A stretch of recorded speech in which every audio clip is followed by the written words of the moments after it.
ప్రార్థించుకుందాం. ప్రియా పరలోకమందున్న మా కన్న తండ్రి, పాఠం చెప్పే నాకు మంచి జ్ఞానాన్ని, వినేవారికి గ్రహించుకునే మంచి మనసును దయచేయమని ఈ చిన్న ప్రార్థనని క్రీస్తునామంలో అడిగి వేడుకుంటున్నాం పరమ తండ్రి. ఆమె. నా పేరు చావా శ్రావ్య. నేను 5వ తరగతి చదువుతున్నాను.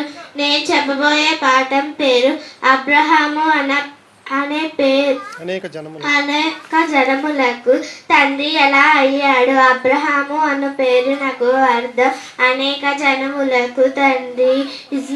శారీరకంగా ఇస్మాయేలు ద్వారా ఇస్మాయేలీలు అరబ్ జాతులు, ఇస్సాకు ద్వారా యాకోబు ద్వారా ఇజ్రాయేలీలు, కెతూరా ద్వారా 6 కుమారులు.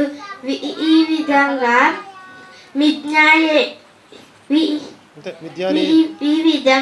మిద్యాయేలీలు మరియు ఇతర జాతులు.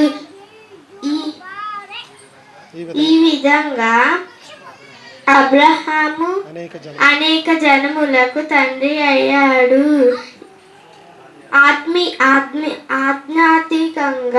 ఆత్మీయంగా అబ్రహాము యేసుక్రీస్తు